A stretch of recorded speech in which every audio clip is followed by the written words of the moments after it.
القيوم إن الحمد لله نحمده ونستعينه ونستغفره ونعوذ بالله من شرور أنفسنا ومن سيئات أعمالنا من يهده الله فلا مضل له ومن يضلل فلا هادي له وأشهد أن لا إله إلا الله وحده لا شريك له وأشهد أن محمدا عبده ورسوله صلى الله عليه وعلى آله وصحبه ومن سار على سبيله إلى يوم الدين أما بعد. So we have reached the part of the book where it mentions al-wudu.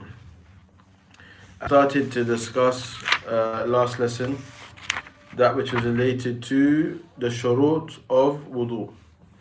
And it mentioned that of the first thing that was discussed regarding the meaning of wudu, then we spoke about the saying Bismillah. What is the ruling in that? What did we mention about saying Bismillah? Sunnah, mustahab, yeah. So you have those who say it's wajib, but because there's no hadith that mentions specifically, authentically, nor is it mentioned in the ayah where Allah subhanahu wa ta'ala speaks about wudu, that a person has to say Bismillah, that it mentions that it's recommended, it's sunnah, not that it is an obligation. Also, regarding the matter of when you wake up from deep sleep, having to wash your hands 3 times. There's khilaf in Ahl al-Ilm, between the ulama, there's 2 opinions. Those who say that it's wajib, those who say it's mustahab. Whether it's sleep of the night or sleep of the day, anything that is of a deep sleep. The sleep that is a nullifier of the wudu. Now, the author, then he mentions that there are 8 conditions of wudu. 8 conditions of wudu. I mentioned the first of them, izalat al-khabath, to remove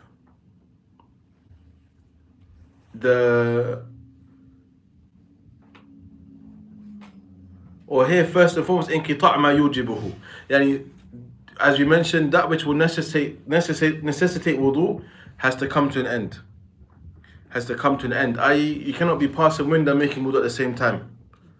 That which breaks the wudu has to have come to an end. That which breaks the wudu has to have come to an end. In the English it says cessation of what obligates wudu. Also he mentions, secondly, an-niyya, intention. You have to have intention to perform al-wudu. And that is taken from the hadith. Which hadith? I can't hear you, sorry.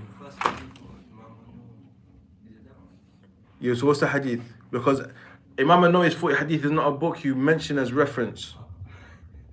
It's a collection of hadith, but it's not considered to be a reference. You'll say like Bukhari, Muslim, Abu Dawood, like this.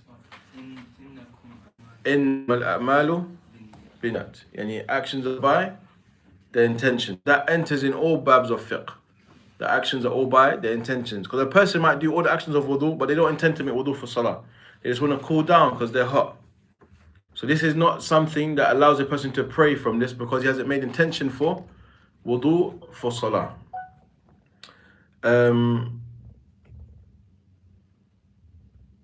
It mentions, regarding intention, it is a condition, all aspects of tahara except in 4 matters. The first of them is izalatul khabath, to remove a najasa. It mentions there's no intention necessary. It's not an obligation to have intention there. It's not a condition that you have intention when removing najasa. Secondly, no.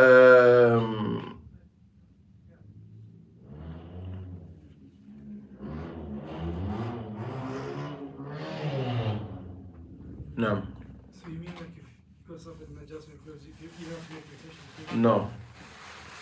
You don't have to make intention to remove it.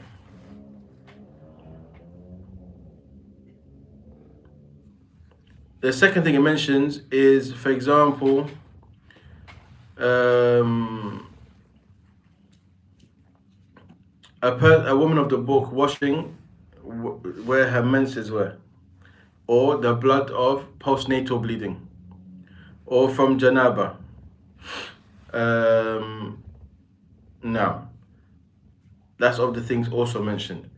Thirdly, ghusl مسلمة انقطع حيضها أو نفاسها ممتنعة من الغسل فتغسل قهرا لحل وطئ للزوج أو السيد فلا تعتبر النية هنا للعذر كالممتنع من الزكاة لا تصلي ولا تصلي به. So here it mentions, for example, if a Muslim woman makes ghusl because her menses or her postnatal bleeding has come to an end, okay, and she's not able to make ghusl, the actual ghusl, but she washes so that she's able to have relations with her spouse. Excellent. So he said you don't need intention for this either. And fourthly, the washing of someone who's mentally ill from menses or postnatal bleeding, whether Muslim or not, they're excused from this. Now, the third thing mentioned, the third condition after these things mentioned regarding intention is al-Islam. Because all of ibadat, then one of the conditions is Islam. فلا يقبل أو لا تقبل العبادات من الكفار. The acts of worship are not accepted from people upon other than Islam. So for it to be accepted from you, you have to be a Muslim. The fourth condition is aql, being sane, sound-minded. Because one who is sound-minded is able to have intention. And we know رفع القلم عن الثلاث, the pen has been lifted from three. One of them is who? Example, the one who is majnoon until they become التمييز لأن غير المميز لا تعقل منه النية. So this is because the one who has not reached the age of tamyiz, and that tamyiz is being able to differ between things. Like you can tell if you have wudu or you don't have wudu. You know the difference between it. You can tell the difference between something is hot, something is cold. That is what is called a tamyiz. And they mentioned the general age for this is the age of 7. The general age of tamyiz is the age of 7. And number 6, al-ma' al-tuhur. That the water has to be pure. That is permissible to be used. What it mentions here is some say al-mubah, that is permissible, i.e. it's not maghsub, it's not stolen. Now, in that issue of water being stolen, can you make wudu with that water? If you stole water, obviously it's haram, isn't it? It's not yours. If you make wudu with it, is your wudu valid?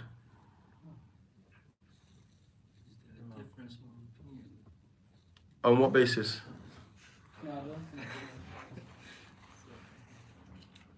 Now, you have those who say it's not permissible. Now, you have those who say that it's not accepted because it's from water that's haram. But then you have those, it is correct, your wudu is correct, however, you are sinful. It's correct with a sin. Like you are sinful for stealing the water and using it because it's not yours, but your wudu is correct. What if you had like water but you needed it for drinking? So if you were like in the desert, you had a lot of water but you wanted to save it for drinking. So if you have a situation where you only have a little amount of water and you're in the desert and the water you have is for drinking, then you make tayammum. You make tayammum. What if you're like in the desert but say in Morocco or something, you probably could get water but it's difficult in the area you're in. Don't restrict it to a country. Restrict it to a situation. If the situation is you have no water except for the water you have to drink, then you make tayammum. Only for that salah. If the next salah comes and there's water available, you have to make wudu.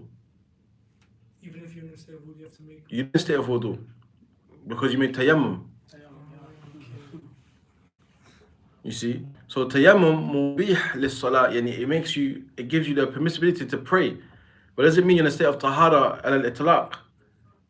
In general. So if water comes to you, because the asl is using water. So if water now comes available for you for the next salah, you don't have to repeat the salah. But the salah coming, you must make wudu. You have to use the water. You see? Because now it's available. Someone asked something the other day, for example, let's say I just made tayammum now. and the time of salah is still in. Then someone says, no, here, have water. You have to make wudu with that water. Because water is now available to you. Suppose you are in the middle of... You're not going to be in the middle of salah. No one's going to do that to you in salah because you're in salah. But in terms of you haven't started to pray yet, you've made some water, or I have some remaining, you have to use that water. Okay? You have to remove that which will prevent water from reaching your limbs. I will tell sisters to be very cautious of the business people who say we've made this new nail varnish and all the likes that water can go through. Take caution from this. Because when it comes to acts of worship, it's not something to play with. And sometimes, when you look at how they say the water comes through, it's like a coffee filter, but it doesn't really come through, like, you see. And it's not something that you can clearly measure on your nails and the likes, that it's allowing water to go through. I would say take caution from this. It's not something to take lightly. A person should fear that they do something that the salah will be invalid. You have to make another tayammum. Like, if you don't have any water for like the entire day, you make tayammum, you pray Dhuhr, and then Asr comes in, you have to make another tayammum. Still no water. No. Because from what is clear, that tayammum is for the act of worship. Because you don't have any water. Now, Allahu A'lam, it's something to look into more. But it's, as we can understand, for example, when it comes to water being, if we find water now, that tayammum is not valid. You can't say, I made tayammum, I have tahara for the whole day. You see?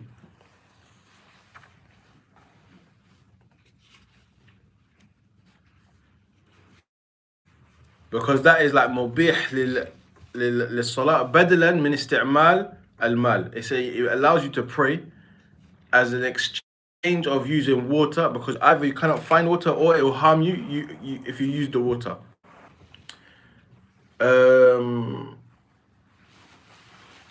So for example, if a person is a painter and you have paint all over your arm, you have to remove the paint before you make wudu.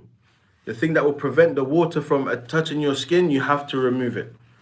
If there was a few drops that you cannot remove, then you're excused.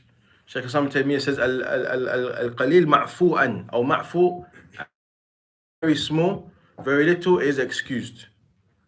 Painter, if your hands are covered in paint, you have to remove the paint, because it's mani' min wusul al-ma'. It prevents water from reaching the direct skin. And anything that does this, for example, makeup and the likes, you have to remove it if you need to make wudu. What's that? What if you got like a band, you have to wipe over it, but what's like the process? If you have to wipe over it, you wipe over it. No, like if you got banded on your arm, you just carry on making wudu, you skip that. And then You wipe over it at the time you're meant to wash it. At that place, you wipe over it. No.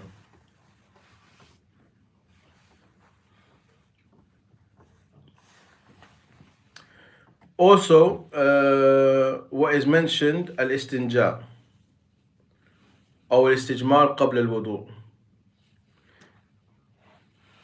You also have those who say that there's a difference of opinion in this as well. Just to mention the things that are mentioned here. Some say you can make wudu before having made istinja or istijmar. But al-ahwat, the safest option is what? To make it after you need to wash yourself or after you relieve yourself before making al-wudu. The ninth condition, we said there's 8, but there's a ninth one that's added, and that is because you have some what is called silsilat al-bawl.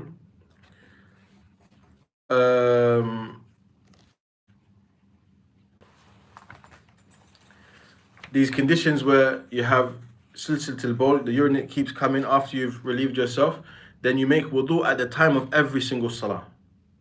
At every single salah. So once the time of salah comes in, you make wudu, then you pray. If it keeps coming out, some people have a condition, they can't stop passing wind. Because of illness, they always pass wind.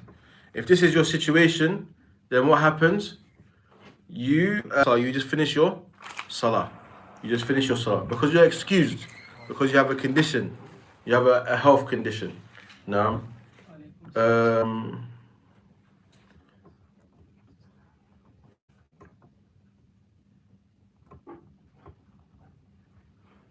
so that is based on, and that is diagnosed as well. It's not like a person just says that I have this condition without going to a medical professional, because then this can be from wasawis.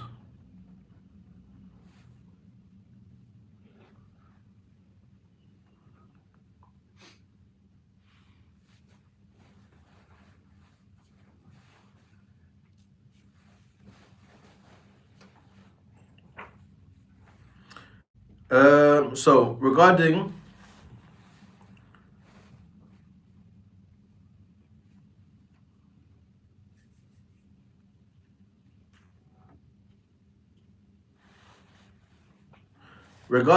performing more than one salah with one tayammum,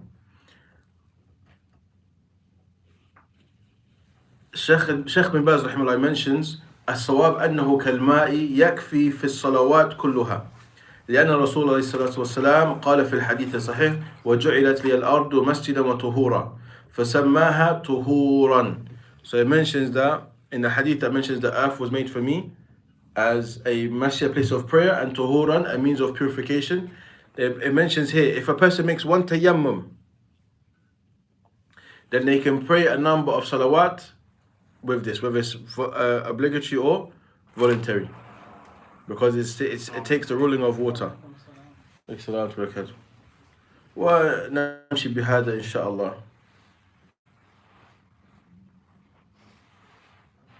I mentioned, for example,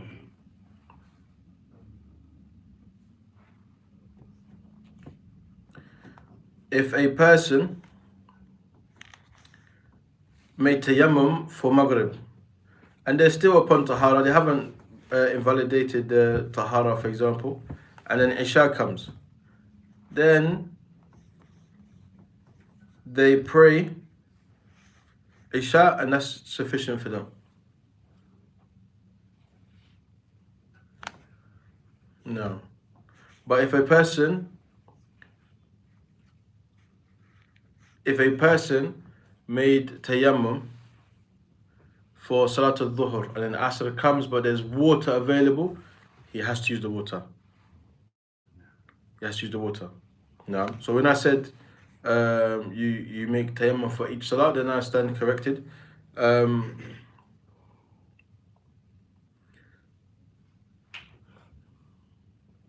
That a person should.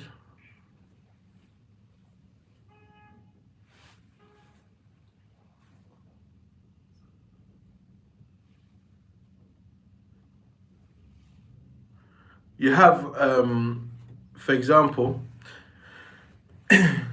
two opinions regarding making more than one salah with tayammum. You have those who say that you can do two obligatory salawat or more than this, and that is a lot of the ulama upon this, and from them is Imam Ahmed, Hassan al-Basri, Abu Hanifa, so the madhab of the Hanafi madhab upon this, a qawl of the Hanbali madhab is upon this. Ibn Musayyib and Az-Zuhri, they are also upon this. Malik wa Shafi'i wa ashabihima, they say that you can only pray one obligatory salah with tayammum. Imam al-Nawawi also mentions this.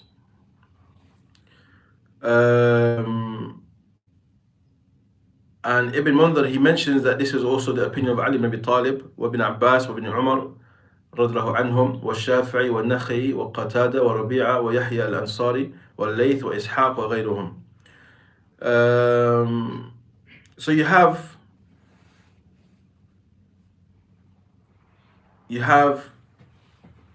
those credible ulama of the Salaf who have difference of opinion. One person can do either. So whatever you find your heart is more inclined to. that there's no evidence that says that tayammum is only for one salah. There's no evidence for this. There's no evidence for this. As we mentioned, قوله تعالى ولكن يريد ليطهركم. So they use the hadith al-am or ayah am, that the evidence is general. So there's nothing that restricts it to one. As for the second opinion that say regarding tayammum for only one, it mentions that روي عن ابن عباس رضي الله عنهما أنه قال من السنة ألا يصلي بالتيمم إلا مكتوبة واحدة ثم يتيمم للأخرى وقول الصحابي من السنة له حكم الرفع على الصحيح عند المحدثين. It mentions that the statement of the Sahaba, it has the ruling as if it came from the Prophet Muhammad ﷺ, according to the scholars of Hadith. Why? Because the Sahaba, they would not give a ruling from themselves.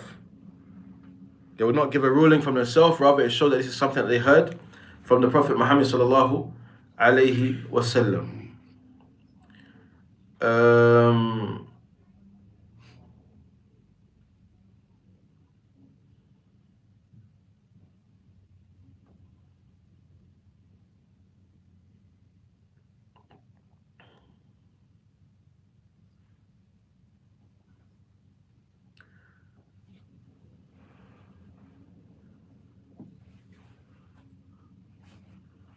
Also, what is mentioned that although there's no hadith that is authentic regarding this to say that you have to make tayammum for every salah, Ibn Umar, and he is authentically narrated that he also said that it was wajib for every salah to make tayammum. Ibn Umar al-Khattab anhuma, that he also was an opinion that it was wajib to make tayammum for every salah. So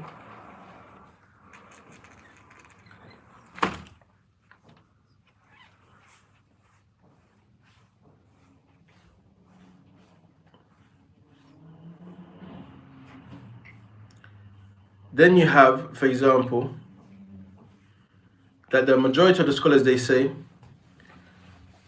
that a person makes tayammum for the salah that they intend. And they can pray whatever they want of nawafil. As for the obligatory prayer, the tayammum is for the obligatory prayer they intend to pray. Then they can pray whatever they want from voluntary prayers. But they also say, if the next obligatory salah comes, they look for water. If they're not able to find water, then they have to make tayammum again. Wallahu a'lam. Wallahu a'lam. We narrate both, and that which is regarding that which has been mentioned by the ulama. Again, I'm not a mufti, so I'm not going to tell you do this. It's to understand the things that are mentioned. Okay, when we're at the beginning stage, when the person, now in general, you'll follow the sheikh, and that's not me, I'm not the sheikh, I'm the one who's sharing the knowledge with you, but the one who's of that level that they follow a particular opinion, that you'll follow them. I would say, to play it safe, you're going to follow the jamhur, the majority of the ulama, based on the evidence that they have mentioned. So it's not just based on who's saying it, it's also the evidence that they are presenting for what they're saying. So if some of the Sahaba had this opinion authentically narrated about them, that they said, like Ibn Umar said it was wajib, for example, to make tayammum for every salah, then for me, I can say I'll follow this opinion until clearer evidence comes to me. You see? But the main thing is that نتعبد Allah subhanahu wa ta'ala على الدليل. We worship Allah subhanahu wa ta'ala upon dalil. So a person, understand when it comes to the madhahib and understanding fiqh, they are of understanding the evidence. So whilst we're of any, myself included, we follow the particular, maybe the madhab that is more predominant in your locality, or what is mostly taught, for example, until you're of a level that you're able to understand what's the strongest opinion. When a person tells you, oh, what's the strongest opinion? If you yourself don't have any principle, someone says this to you, you're going to take it. But you want to get to a level where you're not just a blind follower. But that takes study. It's not something that's going to happen overnight. It takes years. It takes years, and it takes someone being firm in studying and making tadarruj, progressing in levels of study. But in the meantime, you'll follow, for example, most of us, majority of us, myself included, we're at some sort of level blind followers for the Imma, the madhahib, the four imams and major scholars and the likes. But a person understands that, as is mentioned, للمجتهد إذا أخطأ أجر وإذا أصاب أجران. For the one who has reached that level of ijtihad where they're able to derive rulings, if they get it wrong, they still get a reward. If they get it right, they get 2 rewards. But me, myself, I'm not of that level, we're not of that level, so we're not going to take the risk. You see? So, of the things that is scholars, it's not just between anyone, it's different. So, into the evidence, whatever you feel is the more credible, stronger evidence, then khalas. And it's not just based on desires, it's based on principle. Evidence from the Quran and the Sunnah, understanding of the Salaf, the Sahaba, and the likes. Now, so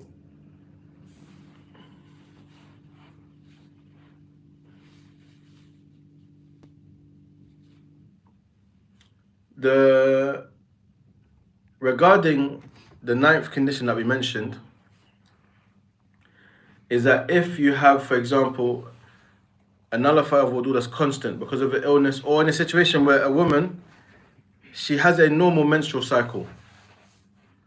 It's normal. They will be able to tell you, normally I have, like, for example, let's say the normal menstrual cycle of a particular woman was 7 days. But for some reason, it's going on for 14 days. What does she do in that situation? She calculates her normal menstrual cycle and she will pray the other days. But she has to make wudu for every salah. She has to make wudu for every, and this is called mustahada. Mustahada is like, it's not the real haid, it's not the real menses, but it's similar. Okay? And that's when, for example, they'll still see traces of blood, menstrual blood. And that is taken from the hadith of the Prophet Muhammad لقول النبي صلى الله عليه وسلم لفاطمة بنت أبي حبيش كانت مستحاضة. And he mentions توضئي لكل صلاة حتى يجيء ذلك الوقت. حتى يجيء ذلك الوقت. Or in this situation, for example, it's not the time of her menses. This is before her menses. So she knows, for example, at this time every month the menses comes. It's usually the same every month. So every month the menses comes at the same time, but it's come early for some reason. Okay, so this is not her norm. So he mentioned, make wudu for every salah until the time comes. So when the time, your actual time of your comes, then you would refrain from salah. Now of the things, alhamdulillah, today it becomes much easier because there's apps and all these things that aid in the women knowing their specific cycle and the likes. It registers it, and in reality it might go off by like a day or 2. But if it's going to go off from a week, then this is not the norm. This is not the norm. So this is when we may look into rulings like this. Of the next things that is mentioned is furud al-wudu, and the obligations of wudu. And he mentions there are 6. And from them is ghasl al-wajh, washing the face. وَمِنْهُ فَمٌ وَأَنْفٌ, and from them is the nose and the mouth.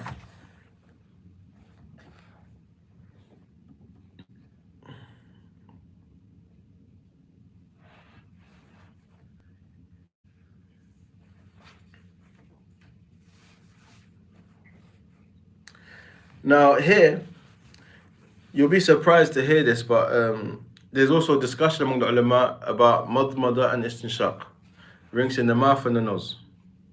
Is it wajib? Is it wajib in both ghusl and both wudu? There's a discussion among Ahl al-Ilm. From the things that mentions in this book, he mentions that it's wajib. This author mentions that it's wajib that you madmada, wastinshaq, you rinse your mouth and your nose. Now, as for madmada, then the hadith that is mentioned, إذا توضأت فمضمض, then in this hadith there's kalam. There's discussion of the authenticity of this hadith.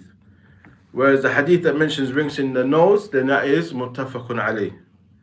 He says, إذا توضأ أحدكم فليجعل في أنفه ماء ثم لينثر. So if any of you makes wudu, then put some water in his nose and then blow it out. So you even also have those who say when you're rinsing the mouth, you don't have to spit out the water, you can swallow it. All these things are mentioned. Okay. However, of the things that is al-ahwat, that which is safer, that person does madmada, wastinshaq, and he rinses their mouth and their nose. Because they say the mouth, nose is from the face. Now the things that is mentioned, do you have to wash your eyes? Do you have to wash the inside of your eyes? Imam Nawawi mentions bittifaq, then this is not an obligation. You don't have to wash your eyes because of the harms that this comes with also. Also the things that is mentioned, ghasl al-yadayn ma'a al-mirfaqayn. The second of those obligations is washing the hands with the elbows. I.e., when you make wudu and you start and the first thing you do is you wash your hands. What's that? Washing the hands is what in that situation? What's the ruling of that? Sunnah. So when it comes to after I've washed my face, rinsed my mouth and nose, can I start from my wrist until my elbow? La. You start from the tip of your fingers to your elbow, including your elbow, and you wash 3 times. 3 times is sunnah, 1 time is what is the wajib. Once is the obligation, 3 times is sunnah. Also, mash al-ras kullihi, yani wiping the head. And you wipe from the front of the head to the back of the head, where your hairline is basically, and back to the front, index finger inside your ear, thumb behind your ear. With one wipe. It's not permissible to wipe the head more than once. This becomes bid'ah. This is khilaf as-sunnah.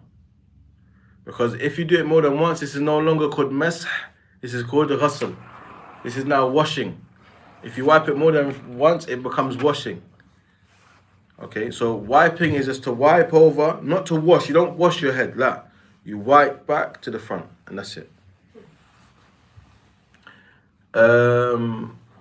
Also, what is mentioned,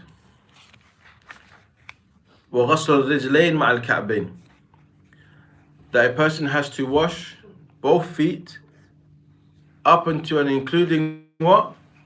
The ankles. Up until including the ankles. As Allah mentions, وَأَرْجُلَكُمْ إِلَى الْكَعْبَيْنِ, and your feet up until your ankles.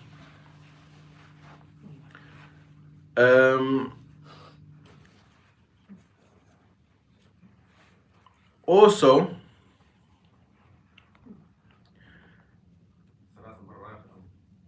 ثلاث مرات. يعني مرة واحدة الواجب. 1 time is the obligation, 3 times is sunnah. 3 times is sunnah. And it's ijma'. There's consensus that you have to wash the feet up into the ankles. From where it says in the Quran, وَأَرْجُلَكُمْ إِلَى الْكَعْبَيْنِ in Surah Al-Ma'idah, verse number 6, the Ayat al-Wudu. I mentions ila means ma'a. When you study the Arabic language, you know the huruf al-jar, they have iddatul ma'ani. They have many meanings. And from the best books for you to look into the meaning, ma'ani of huruf is a kitab called Mughni al-Labib. Mughni al-Labib by Ibn Hisham. That book is explained by Shaykh Uthaymeen mukhtasaran, and I have another explanation, I can't remember who it's from. That's 2 volumes, and it goes through the ma'ani al-huruf. So it tells you all the possible meanings that huruf al-jar and other than them have. For example, min, in Arabic it means from, but it also means some. You see, it has like 15 different meanings.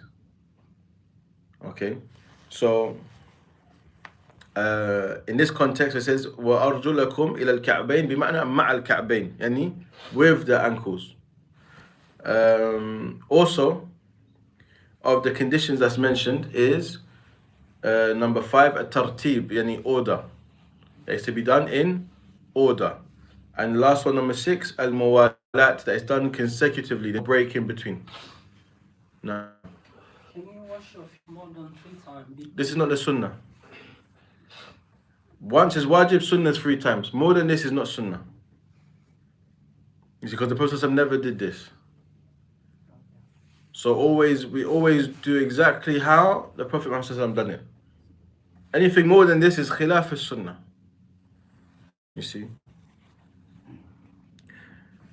As for the last 2 conditions, at-tartib wal-mawalat, yani in order and consecutively, there's one time that this is dropped, and that is in the ghusl. When you are making ghusl, you don't have to do it in order or consecutively, because sufficient is that you cover your whole self with water. You see, as you'll come to know, there's 2 types of ghusl. There's ghusl al-wajib and there's ghusl al-kamil. You have the ghusl that fills the obligation, and you have the ghusl that is the complete ghusl. The complete ghusl. The ghusl that is yutim al-wajib, that completes that which is obligatory, is that a person covers all of themselves in water and rinse their mouth and their nose and wash their private parts. It covers their whole self in water. Person. If you clean one part more than 3 times, is the wudu invalid? It's not invalid, but you're athim. You're sinful. No. Because it becomes bid'ah. If a person does it intentionally. If it's out for forgetfulness, then that's ma'fu an. But as for intentionally doing it, then that is khilaf as-sunnah. You actually become sinful. Because why are you doing it more than 3 times? Either from waswas, where that's a whole nother situation, or because you feel like there's more reward in doing so. There's nothing from the sunnah that supports it. But as you mentioned, the wiping, the last 2 conditions of order and consecutively being done, at the time of making ghusl, then those 2 obligations are dropped. They are excused.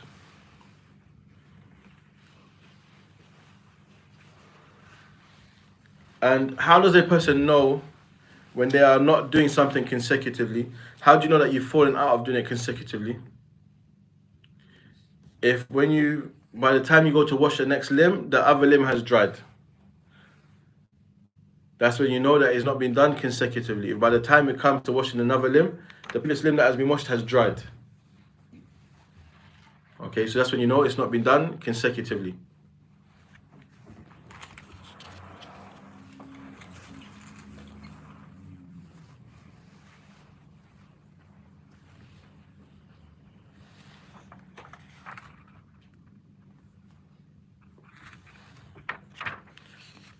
So the next thing that is to be mentioned, we will save inshallah,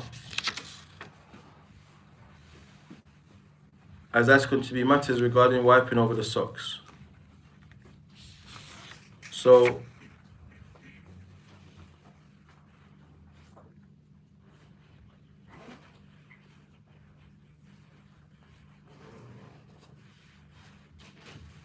when it comes to the next topic, we will discuss bandages and the likes. Okay, so that's going to be coming in the next topic. When we speak about wiping over the socks, we'll also speak about if a person has got a cast or a bandage and the likes. Okay, but this is a reminder, inshallah. We're studying it as a basic level to understand what are the things that are discussed in the books of fiqh. With the hope, inshallah ta'ala, that we all learn the Arabic language and we go and study with the scholars and we have tadarruj, where we climb and progress in our knowledge. The main thing now is not for us to dish out rulings and give rulings, it's for us to understand the things that are mentioned, how to worship Allah subhanahu wa ta'ala properly based on the evidence. The books of fiqh. So when it comes to the acts of worship and the likes, we look at things of what are the conditions, what are the obligations, what are the pillars and the likes. These are the things that must be observed in terms of making sure that we're fulfilling what is required for us to have our acts of worship accepted. And then sometimes there will be contemporary issues that are mentioned regarding tayammum when you're traveling and all the likes. These things will come as branches off of that which we mentioned, inshallah. So we will talk about wiping over the socks, leather socks and other than leather socks, inshallah ta'ala. And what's important, because I'll tell you, for example, when I was in Morocco, when brother wiped over his sock and like the imam ran towards him as if he left Islam. Because this for that which they are upon, that you may not have known or been aware of. Okay, because sometimes we blindfold and it becomes like that comes between us. You see, and it's only the people that have little knowledge are the ones that harm people with knowledge. Only the people with little knowledge cause harm with knowledge. You see, you have those people that don't have knowledge, but they talk the loudest. I remember a brother gave me a nice example, and he said, the empty barrel makes the most noise. The empty barrel makes the most noise. And unfortunately, the West, especially in UK, we are sufferers of this for the last couple of years. And those who have very little knowledge, but they bark the loudest. It's like sometimes you hear someone barking so much, and then what happens? You see some little dog come around the corner, some tiny dog, but it makes the most noise. You see, but the dogs that are vicious, they're not barking crazy like that. They hold their ground because they know what they're capable of. With knowledge, the example is even better. You see, you don't use knowledge to abuse people. You don't use knowledge to split the ranks. We use knowledge to stay firm and call people to Allah Azza wa Jal. If someone makes a mistake, we don't use knowledge to abuse them. We use knowledge to what? Advise them and hope that they rectify their situation and come back to Allah subhanahu wa ta'ala. As soon as we start using knowledge to split the ranks, to abuse people, then we have lost sincerity. For example, like a brother Kitty said, there's people I don't even know them. Wallahi, these things don't even affect me. Like, I couldn't care less because I have nothing to give back to these people except for the many evil deeds that I have. But they say, yeah, it was not upon the sunnah. He's mubtadi', he's an innovator. Me, I'm still waiting to find out the bid'ah so I can change it. But this is the level that we've come to. We have no knowledge, but we warn against everyone. We warn against everyone. And I remember I had a dream about one sheikh, yeah. I'm waiting to see the sheikh so I can tell him. I had a dream and I was talking about sheikh when it comes to giving da'wah to new Muslims and the likes. And it was about warning them against people of misguidance. And he said, it's like you have a bag. You have a bag. And instead of taking things out of the bag and replacing it, you're just loading the bag. You're stuffing the bag even more and more and more. Whereas if you give a person principle, what happens? You clean the bag. You give them things to work with so they can open their bag, take out the evil and replace it with that which is good. But if I just go up to a person and abuse them with knowledge, what happens? The same bag, it becomes full and full and full until it bursts, until it breaks. There's no more space. But when you look at what is the context of that bag, it's both good and evil. And sometimes they will lean towards that which is evil, sometimes that they are upon knowledge and clarity also. That will reflect in how you give advice, how you teach people, how you deal with people as well. How you deal with people that don't have the same amount of knowledge as you also. Because sometimes, when we spoke yesterday, we mentioned about from the actions that the Prophet Muhammad ﷺ disliked, is that a person is tha'thar, mutashaddiq, and mutafayhiq. Tha'thar is the glabber, but the one who always talking, doesn't stop talking, talks so much. Al-tha'thar, that's the one who talks too much. Al-mutashaddiq, this is the braggart, the one who's always bragging about the things that they have as a means of kibr. Then you have al-mutafayhiq, and I mentioned in the hadith, the explanation, when the Sahaba asked, we understand the first two, but what about this one? He mentioned al-mutakabbir, the one who's arrogant, who believes he's better than people. And unfortunately, those who don't have enough tarbiyah, guidance, when it comes to their approach in knowledge, they think they're better than others. They think they're better than others, and it becomes clear in how they deal with people. Lack of advising people also. Imagine someone's upon misguidance and someone says, okay, you're talking about them. Say, okay, go and advise him. No, he knows though. What do you mean he knows? Allah says, فَذَكِّرْ فَإِنَّ الذِّكْرَ تَنْفَعُ الْمُؤْمِنِينَ. So what, are you better than this ayah now? So in general, we have to know our place when we're seeking knowledge. Now, for us, we're all small students of knowledge. We're in the beginning, me, myself included. And we only study, why? To remove ignorance from ourselves, to get closer to Allah subhanahu wa ta'ala. Then when Allah gives us knowledge, and we're firm upon that, we act upon it, and we call other people to it. We have to be people that call people to goodness, not make people run away. Not people that make people run away.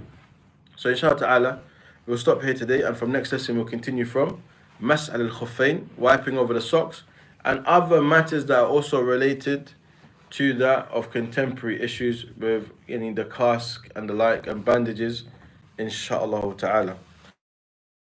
اللهم صل وسلم على نبينا محمد حبيبنا محمد وعلى آله وصحبه أجمعين. Now, Can I reply to salam if I'm in the toilet? Like somebody is outside. it's better not to, because salam is from the names of Allah. As-salam is from the names of Allah subhanahu wa ta'ala. So it's best that you don't even give salam. The person shouldn't give in the toilet, but when you come out, you can reply. For example, upstairs you go to the toilet. No. In cubicle in the area where six are, is it okay to get on that area? Still no, because there's toilets around. Me personally, I'd rather stay away from it. If somebody gives it to you there.